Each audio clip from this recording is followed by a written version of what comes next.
Tūlīt, pēc kāda neliela brīža būs Durvis pilī Žaņa Katlapa balvas pasniegšana, un Valters Sīls šodien ir šeit, muzejā, Nacionālā teātra ekspozīcijā. Nekas ārkārtēji dramatisks jau šajā stāstā nav, bet tā ir augšana šeit pat šajā tepat šajā apkārtnē, kur ir Smiļģa muzejs, jā, Pārdaugavā, pie Pieriņu rajonā, bet tajā tādā posmiņā, kas ir pie Ojāra Vāciešu ielas, un dzīvojot šajā te apkārtnē vidē, kurā iešana uz teātru bija ierasta lieta. 90. gados viss, ko varējām atļauties, bija pēdējā rinda otrajā balkonā Nacionālajā teātrī. Un tās joprojām ir viens no manām otrais balkons, ir tas, ko es parasti skatos, un man tur vislabāk patīk arī sēdēt. Varbūt tādēļ, ka tev ir pierasts. Ļoti tālu. Bet ļoti laba skaņa, vislabākā skaņa.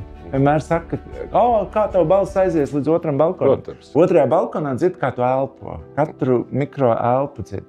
Jā, tu neredzi katru mikro mīmiku, bet tu dzirdi daudz labāk patiesībā nekā, piemēram, Nacionālajā teātrī 8. vai 7. rindā. Iešanas ar vecākiem kopā. Jā, tā bija, un tā ir tā lieta, jā, ka iešana ar vecākiem kopā. Un mamma ir zoologs, strādāja zoodārzā, mēs palīdzējām kopt zvērus zooloģiskā dārzā jau no ļoti maza vecuma. Vienmēr man bija tā nedaudz nostalģiskā sajūta, jo es atveru albumus. Un pirms manas piedzimšanas mana mamma bija dejojusi tautas kolektīvā Dances un Daile. Tā kā redzēju to, man bija tā viņas skatuves dzīve tikai albumos. Un varbūt tur kaut kāda tā vēlme, kāpēc es to neredzēju. Mācījos šeit pat, Rīgas Angļu ģimnāzijā. Manā klasē bija klasbiedrenis, kurš jau bija aktīvs JRT apmeklētājs. Tad viņas tā, kā tu tur neesi bijis? Un tu aizēji, un man liekas, viens no pirmajiem bija Tumšie brieži, Viestura Kairiša režijā. Un vienkārši tie triki, ko viņš izmantoja. Pēc tam tu lasi, un kritikas ir tādas, kas tā, un Mārija Ķimelē ir labāks iespējams, un man likās vienkārši grandiozākais iespējams, kā esmu redzējis. Viņš runāja kaut kādā vēl citā veidā. Un tad jau pakāpeniski tā vidusskolas dzīve, kurā tā kultūra patiesībā daudziem jauniešiem bija ļoti tuva. Un tu tā satiec savus dombiedrus, viņi ienāk tavā dzīvē un kļūst jau par tādu ierastāku lietu. Un tā nonākam šeit. Es nedomāju, ka es gribu būt režisors, jo es tiešām, un to arī varēju just arī 1., 2., 3., 4. un arī pēc tam, nav tā, ka mani var viegli saprast, ko es saku cilvēkiem, vai arī es sācu iemācīties tā, ka cilvēks sāk saprast. Bet sākumā es ļoti kautrīgi to darīju, un es pats to arī apzinājos. Man nebija tāda doma, ka es būšu režisors. Bet iestājies ar režisoru? Nē, es vispirms stājos dramaturgos. Es stājos pie Laura Gundara. Es gāju un Lauris Gundars man pilnībā apbūra sagatavošanās kursos, kamēr es biju pēdējā kursā. Un viņš pilnībā apbūra to, kā viņš skatījās uz lugām, kuras es jau biju lasījis. Kā viņš analizēja tos darbus. Un es ļoti, ļoti gribēju būt dramaturgs. Un vēl joprojām tur pa brīžam. Vai tas sanāk, tas ir cits jautājums, bet tā vēlme nekur nav pazudus. Un tad es stājos un pēdējā kārtā netiku. Un man bija tā sajūta, ka viss pasaules sabrukus. Un es nomācījos 1 gadu pie Silvijas Radzobes teātra kritiku. Un tas savukārt iedeva pārliecību, jo tu jau pēkšņi pa gadu uzzini, ja tu velti gadu tikai lasot par teātri, tikai ejot katru dienu uz kino, katru nedēļu pēc video kasetēm ar visu, tā teikt, uz kino muzeju varēja dabūt video kasetes ar dažreiz dažādas kvalitātes ierakstiem, klasikas filmas, lai skatītos. Un tas man bija ritms katru reizi nedēļā, to jau pēc kas video kasetēm, skaties Antonioni, Fellini, Tarkovski un Mūrnavu un visu, ko vien iespējams atrast un lasīt lugas. Jo tas viena lieta bija, ko man tajā brīdī, tajā pēdējā iestāksā man kārtā pajautāja. Es biju lasījis visādi klasiku un vidusskolā man pajautāja, cik latviešu lugas tu esi lasījis. Nevis latviešu lugas, bet mūsdienu latviešu lugas. Paprasīja. Jā, šāds bija tas jautājums, un es pēkšņi apmulstu. sapratu, ka es biju gājis scenārijas kursos pie Alda Linē, kas ir dramaturgs. Un es biju lasījis vienu viņa lugu. Es biju kaut ko redzējis, bet lasījis es nebiju. Es biju lasījis Ibsenus, Šekspīrus, Čehovus, un man pajautāja šo jautājumu, un tas man bija tāds. Un es domāju, esmu izgāzies ar šī jautājumu. Visticamāk, tāpēc, ka es nebiju gatavs. Kurus tad tajā gadā uzņēma? Anselu Kaugeru, Ingu Gaili. Un man ļoti gribējās šajā kompānijā būt. Un Andri Gauju. Tad es iestājos režisoru. Bet pie Silvijas Radzobas mācoties bija jāraksta režijas eksplikācijas. Un es uzrakstīju Ričardu III režijas eksplikāciju, kas ir tā kā ieceri. Un viņi tā, tas ir labi. Un uzņemtos režisorus. Un es kaut kā sapratu, ka ar valodniecību es nevaru nodarboties un tam veltīt. Un tad es stājos vēstures fakultātē vai režijā. Tā es nonācu tomēr teātra režijā. Nu jā, tā vēstures fakultāte, jo īstenībā balvu mēs dodam par latvisko vērtību apliecinājumu uz Latvijas teātra skatuves. Un tā man sajūta, ka neviens cits tik daudz vēstures pēdējos gadus iestudējis uz latviska vai pētījis ar teātra instrumentiem, kas ar mums ir noticis. Neviens cits nav, izņemot Valteri. Man liekas, ka tā pamatlieta ir meklējot patiesībā lielus stāstus. Piemēram, izrāda Leģionāri. Man liekas, ka šo stāstu man izstāstīja kaut kad. Es par to, man liekas, no radiniekiem. Kaut kādā sarunā padzirdēju, ka tāds gadījums bija un tā apvainošanās bija, ka tā notika, ka tā Zviedrija izdarīja ar latviešu leģionāriem. Un man vienkārši šī ideja stāvēja un man bija ar Kultūras akadēmiju bija sadarbība un es nokļuvu Somijā maģistra programmā. Un man bija tur bija cits uzdevums un es iestudēju citu lugu. Bet šī ideja eksistēja blakām, ka varbūt varēja to, bet tur bija savādāks uzdevums. Un tā es ar cilvēku, ar kuru sapazinos Somijā, mēs uztaisījām šo izrādi. Bet tādēļ, ka tur bija liels stāsts. Liels stāsts ir dzīvības un nāves stāsts, vai stāsts, kurā cilvēks izlemj par daudz citu cilvēku likteņiem. Un tad tam ir sekas, vai pozitīvas, vai briesmīgas. Un tādēļ, visticamāk, tā vēsture. Es atceros, tagad runājot, es atceros, ka mammai es teicu, ka es varētu ņemt kaut kādus, tādā vidusskolnieku, kas, domāju, būtu filmu scenārists, kas varētu ņemt vēsturiskus notikumus un pilnībā pārveidot mūsdienu stāstos, ka man tā vēsture aizrauja. Tu redz dramatisku notikumu un tu viņu gribi izstāstīt. Ja tev ir šī interese, tad nāk citi cilvēki, kuri tev pasaka, mums ir šāda, vai tev interesētu šī tēma, jo Veļapas krastā man iedeva šo grāmatu izlasīt Ieva Struka.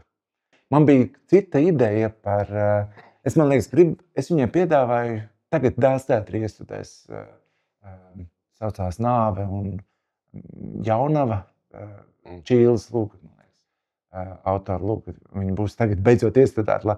Un es piedāvāju šo lūgu, un viņa tā, bet kāpēc mēs par sevi nerunājam? Lūk, palasi šo grāmatu. Un es izlasīju to grāmatu, un viņa tik ļoti iedarbīga un varena ir Melānijas Vanagas grāmata, ka uzreiz viņa gribējās iestudēt. Un to, ko es uzreiz arī noķēru, ka man nav jāpiespiež cilvēkus noticēt. Visi zina, ka tā ir patiesība, un viņi iedod brīvību, kā to teatrāli spēlēties ar šo. Parasti tur ir nejaušības. Mežainas bija, mēs veidojām izrādi par 90. gadiem Vācijā, un vienkārši lasot, kas ir noticis, uzzināju par Jānu Pīnupu. Un tad arī sāku atcerēties, ka jā, tāds vārds eksistēja. Un tad tu sāc pētīt un saproti, ka tur varētu būt liels stāsts. Vai man liekas, pat vienam aktierim, mēs taisījām citu izrādi, es saku, ir šāds stāsts. Un viņš saka, tā ir Nacionālā teātra izrāde. Un tad pirmā izrāde bija Kaunas Nacionālā teātrī, un pēc tam bija Nacionālā teātrī. Jā, Kaunijā tas pa priekšu bija. Jā. Un tas diezgan bieži, tā ir satikšanās kopīgās. Tu kaut ko izstāsti, kas tevi aizrauj, un kāds cits tev pasaka, jā, mēs šo gribam. Un Liepāja Latvijas galvaspilsēta bija arī 100 gada, un Herberts Laukštēns man piedāvāja šo, man ir šāda doma par to taisīt izrādi. Un es vienkārši, tas ir tāds piedāvājums, no ko tiešām nevar atteikties. Tad tu vari doties, tu vari tas ir piedzīvojums, tas pats izrādes taisīšanas process, tad ir piedzīvojums. Bet tādā tev ir kaut kā zināmā veidā pētniecība. Jā. Jo tas vēsturnieks, pētnieks tomēr ir. Domājot par šo Žaņa Katlapu balvu, es domāju par to, ka augot 80, tiešām pirmās atmiņas, ja tev sāk veidoties 88, 89, 90 gadā, tad tas stāsts par Latviju tajā laikā ir ļoti konkrēts, ar ļoti konkrētu mērķi – iegūt neatkarību. Un tad ir noteikts izvēles, ko stāstīt, kādā veidā stāstīt. Un tajā laikā es, protams, kā bērns, pilnīgi visu pieņēmu par patiesību. Un tas man ir savā ziņā tāds pieaugšanas process bijis, kurā tu vienkārši, šajā situācijā ir sarežģītāk. Kaut vai domājot par Kārlu Ulmanu, kuram es neesmu vienā izrādē, viņš ir bijis tēls, bet viņš ir bijis vairākās izrādēs, parādījies kā gan Andrievs Niedra, gan pilsētas, pilsētas tikšanās pilsētas otrajā teātrī. Pēkšņi tu atklāji, ka tieši tik sarežģīti cilvēki var tādus pagriezienus vēsturē veikt. Ne tie cilvēki, kuri visu dara kārtīgi, pareizi. Un dažreiz ir vajadzīga tāda neracionāla varaskāra, lai kaut ko tādu izdarītu. Un arī tā intuīcija risks. Un liels risks. Bet tomēr man sajūta tā laika cilvēki, un šie motīvi ir svarīgi vienkārši. Ne tikai kā tas ārēji izskatās, pat karjeru veidojot, kāda ir tava motīvi. Jā, bet viņi var būt, un tas ir, man liekas, tas, kas man ir interesēs, ka viņi var būt gan ļoti vērtīgi un nozīmīgi, gan tikpat arī egoistiski un dažādi, ka tie ir dzīvi, tā teikt, ieraudzīt šajos cilvēkos dzīvus cilvēkus un neieraudzīt ļaundarus un ieraudzīt, ka tur ir, ka tas stāsts ir visāds, jo tajos diezgan bieži rakstā vai tad, kad tu neredzi to dzīvo cilvēku, mēs varam ja tas nav tiešām liels romāns, tad mēs varam, viņš ir tāds. Tas ir kolaboracionists, vai tas mums pārdevās. Bet tikko kā tu velti kaut vai to pusgadu vai gadu tam darbam, tu viņu sāc ieraudzīt to cilvēku no ļoti dažādiem rakursiem. Pēdējā laikā man liekas, ka manos darbos es ik pa reizē rādu, kāda ir tagadne. Politika ir kļuvusi ļoti teatrāla. Un viņa ir ļoti viņa jau ir tik performatīva, ka daļu no tiem tēliem ir arī kļūst neinteresanti likt uz skatuves cilvēku, kurš tēlo. Un tad ir cilvēki, kuri kas pašlaik mēs strādājam pie izrādes, man liekas, ka ir interesantāk tad dažreiz skatīties uz cilvēkiem, kuri nav tie harizmātiskākie, kuri nav, tā teikt, neaizrauj, bet ar savām pompozajām darbībām. Bet tomēr viņiem ir kaut kāda ideja, viņi kaut kur virza šo valsti, un dažreiz viņi virza dīvainos ceļos, kurus, patiesībā viņi ir nebūtu ja mēs viņus zinātu, lielai daļai cilvēku tas liktos ļoti jocīgi, kur mēs to virsam. Man tāda instinkta sajūta, teiksim, kas varbūt daudziem ir nevis iet savā stūrītī un sevi saglabāt tajā visā politikas manipulatīvajā vidē. Man tas noteikti interesē, un mēs pašlaik strādājam pie viena darba, kas ir salīdzinoši nesen pagātne, bet tomēr ir saistīta ar tagadni lielā mērā, kāda ir mūsdienu politika. Un tur vienmēr ir ļoti interesanti redzēt cilvēkus, kuri izdzīvo tajā sistēmā, kuri izdara labus darbus tajā sistēmā. Un cilvēki, kuriem varbūt idejas ir daudz labākas un varenākas, bet kuri nezina tos līdzekļus, ko šīs idejas prasīs. Un vienmēr, ja tev ir liela ideja, tu kādu apdraudi ar savu lielo ideju. Un tad vai tu esi gatavs šos drosmīgos soļus un nonākt ellē par savām idejām? Jo tāpat tu kādam nodarīs pāri. Tā ir interesanta tēma, par ko ir vērts domāt. Piemēram, kas man liekas viens no taviem ārkārtīgi izciliem veikumiem, tur jau nav tikai, tāpat kā romānā, nav jau tikai par pagātni. Jā. tur jau tas viss ir aktuāls līdz šim brīdim. Un izrādīja arī, un tāpēc jau viņi arī tik ilgi rāda cilvēkiem. Tik sarežģītu, tik smagu jautājumu. Un tad, kad es tagad paskatos vienu jautājumu, kur arī ir, teiksim, ebreju jautājums skatīts, ja, un man tālūk liekas, tās materiāls liekas tāds, tieši ārkārtīgi, tieši, saprotams. Jā. Svina Garšs piedāvā skatītājam pašam arī izvēli izdarīt. Jā. Tādēļ, ka Māris Bērziņš pats sevi ieliek šajā skatuvē, šajās notikumos, šajā telpā un sevi neidealizē. Bet uzdod jautājumu, kā es varētu nebūt nelietis. Es nevaru būt varonis, bet es varētu nebūt nelietis. Un mums, man liekas, bija tajās, šī ir izrāde, kurai arī tas process, kā tas tapa, un es pirmo reizi daudzas lietas šajā darbā izdarīju. Un tur bija cilvēki, kas, man liekas, pārmet, kāpēc šie tēli ir infantīli. Un šajā darbā tas ir ļoti skaisti noportretēts, ka cilvēki dzīvo viņi grib dzīvot savu dzīvi, grib iemīlēties, uzaudzināt savus bērnus, un mūs ik pa brīžam ievelk tā vēsture mūsu dzīvi iekšā. Un man liekas, tajā laikā es tiešām meklēju, es biju uztaisījis vairākus darbus par tiem politiķiem. Un es man tajā brīdī tas drusku bija gana darīts, un man gribējās vienkārši par cilvēku, kurš nevis tur grib doties iekšā, kuram ir motivācija, bet kuru ievelk tā. Viņš gribētu tādu pašu vienkāršu dzīvi, kā to garlaicīgo dzīvi dzīvot, kas ir ļoti interesanti. Bet viņš tomēr dzīvo pārāk interesantā laikā, un viņu tā dzīve ierauj. Mākslas uzdevums. Viņi jau neko nepārveido cilvēku. Tā kā mēs gribētu. Tas ir sen zināms. Mēs gribētu, lai māk, bet tomēr kādam iedod kādu impulsu. Kādam iedod. Arī par to, lai es neesmu nelietis. Tas ir ļoti labs. Lai es nedzīvoju nelietīgu dzīvi. Jā. Un tas ir retais. Par to nemaz nedomā. Viņš tikai domā, es taču ir ļoti labi, ka es tagad esmu izdomājis, ka tagad būs tā. Es esmu ļoti labi, ka tā, ja? Bet jā, un tas interesantais ir, un man varbūt pašlaik pat interesē situācijas, kad cilvēks domā, viņam ir divas izvēles. Būt tādam nelietim vai tādam. un tad viņam ir jāizvēlās, jo ik pa brīžam tev ir par kādu domājot, tu to dari.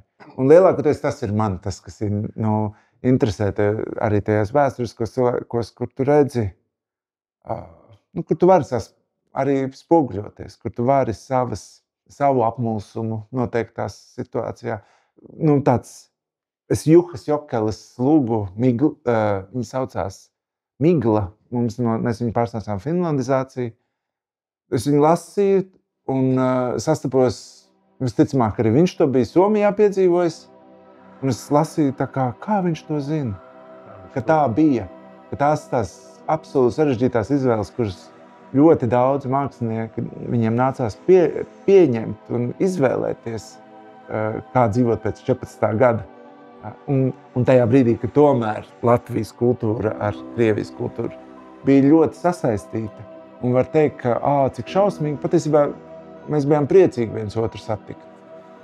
Bija daudzas satikšanās notikumi, festivāli.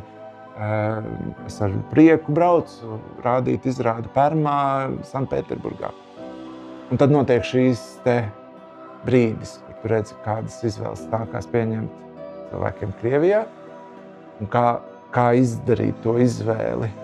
Tajā brīdī vēl tas pat nav tik kardināli, un režīms vēl nav iestājies tajā formā, kāds viņš ir tagad. Un kur tad nobalansēt, un kur tad ir pareizā atbilde. Jā, un tas bija ļoti sarežģīts periods, kur tev ir jāpasaka draugiem, nē, es pie jums nebraukšu. Nē, es nevaru atbalstīt šo jūsu izvēli. Un tad ir kāds darbs, kāds dramaturgs, kurš to ir uzrakstījis ļoti skaistā veidā. Un tā tapa finlandizācija. Un tagad arī atkal savukārt liekas, jā, tas, kas ir saistībā ar Ukrainas karu pašlaik, jā, vienkārši redzēt tos cilvēkus arī, tā ir tā teātra loma, vēl ieraudzīt cilvēkus Ukrainā visā viņu sarežģītībā, ka tās izvēles ir ļoti dažādas un iekšēji tas, ka ir karš un ir kaut kāda kopīgā sajūta nemaina ļoti dažādās pieejas. Un, piemēram, ukraiņu mākslinieki ļoti brīnišķīgi un bezbailīgi arī parāda. Nebaidās. Nemēģina radīt tādu vienu skaistu bildi. Un tad to arī gribējies pēdējos gados izstāstīt. Un tad, jā, tas dažreiz ir tāds darbs, kur nevienmēr būs ārkārtīgi daudz skatītāju, kuri jau šajā informācijas blīvumā gribēs to redzēt. Bet tomēr ir, kas to grib. Liepājā ir tāda īpatnēja publika, kas vienmēr no tiem paziņām draugiem zina, kas atnāk ātrāk, es vēl neesmu redzējis, un viņiem uzreiz ir gandrīz vai tā, diezgan konstants ass viedoklis. Vai tas ir dabi, tas pat un tāds? Jā, man liekas, tas man laikam sajūsmināja, kad es gatavojos Liepāja Latvijas galvaspilsētu. Es braucu skatīties izrādes, un tad bija viena izrāde, kas visumā bija diezgan laba, bet ar problēmām. Ne viss bija labi atrisināts. Un es eju kāpju ar skatītājiem lejā no izrādes pēc garderoba, pēc jakas dotos. Un man aiz muguras vienas skatītāji saka, nu šo izrādi es varētu uzdāvināt Ziemassvētkos saviem kolēģiem. un tā kā ārprāts. Tu patiesībā esi gatavojies, kamēr šī izrāde notiek, tu esi gatavojies tādu asprātīgu frāzi, ko pateikt. Tādu iznīcinošu, asprātīgu frāzi, ko pateikt par saviem kolēģiem.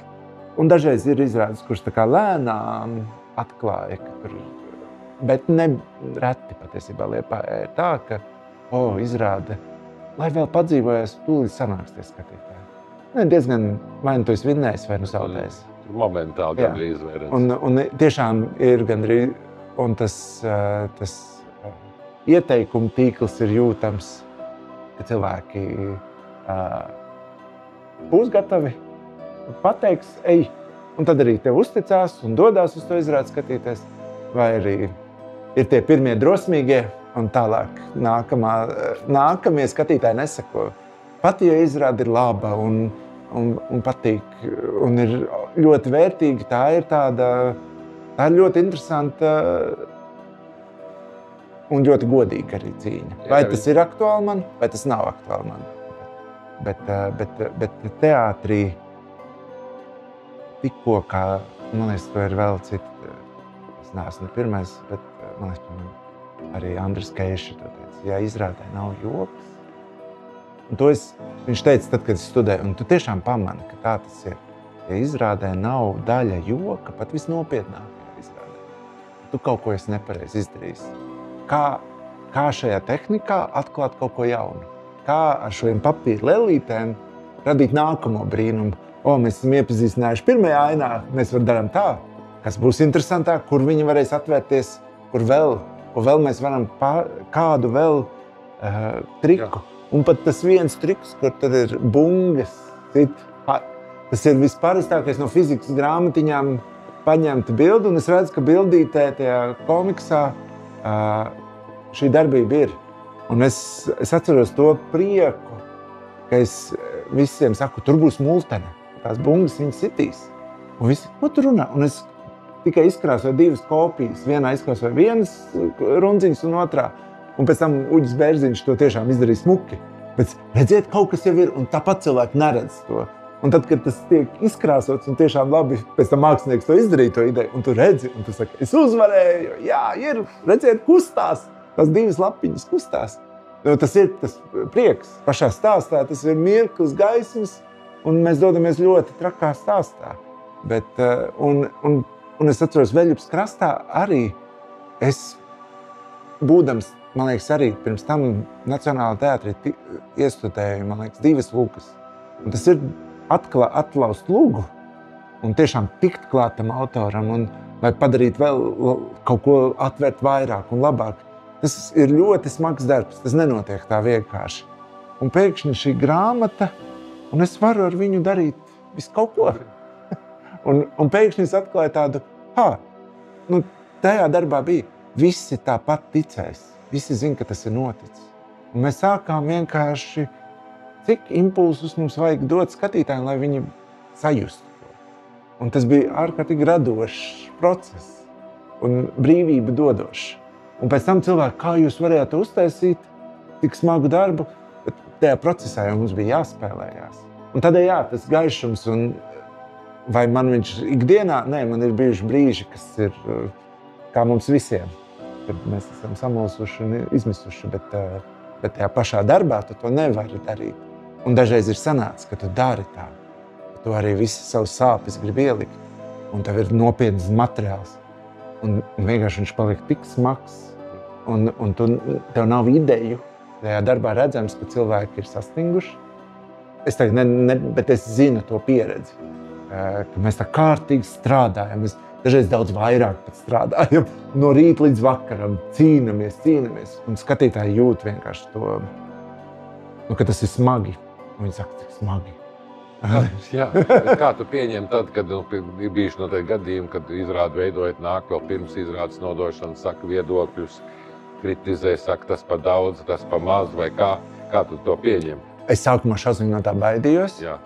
Es sākumā, kad tik manu darbu kaut kā nesabojā, un tur ir jāatrod tas balans, jo akadēmijas laikā bija situācijas, ka tevi pedagogs, ja tu neesi pilnīgi stabils savā idejā, tad pedagogs, jā, bet varētu darīt tā.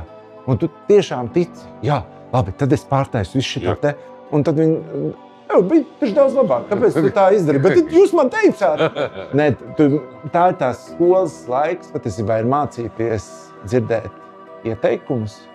Jo pirmajā mirklī tev saka, tas ir jocīgi un tas ir. Un tad tu izdari visu, kā tev saka, kā vajadzētu izlabot, un tas ir daudz briesmīgāk.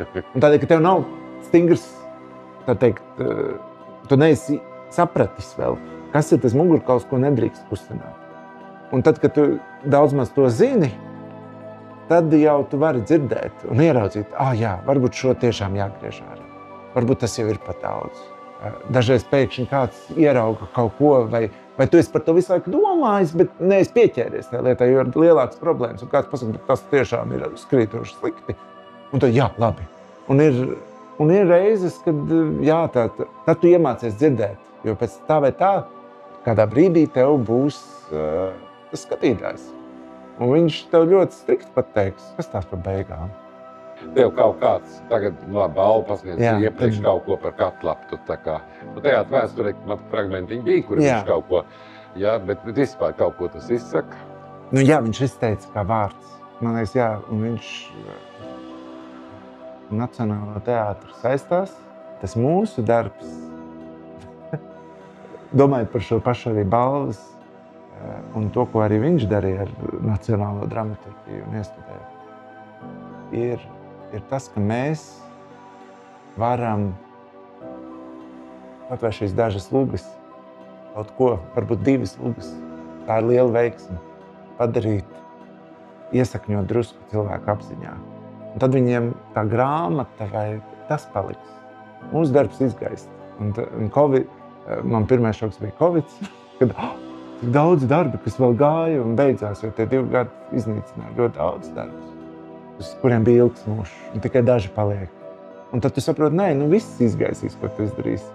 Bet tas, kas neizgaist, ir, ja tu kādu darbu no rakstītu vārdu, kuram ir viens auditorijas lielums, un teātris ir cits auditorijas.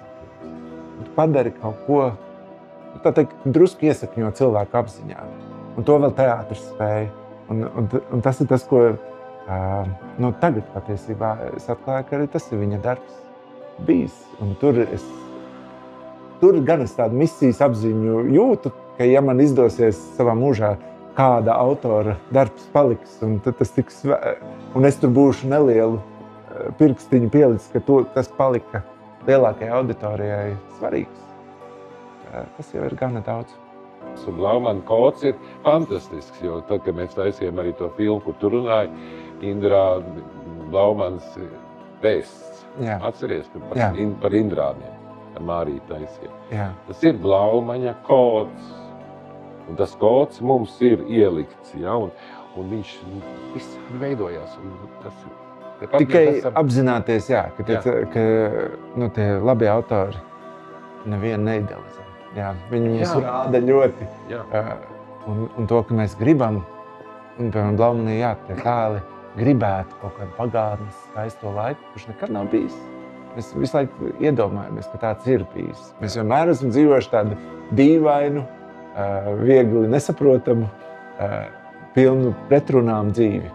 Un Liepājā jūs esat tāda jaunaklība komanda tagad, kā tu domā? Jā, mēs esam, man liekas, jaunākā vadība.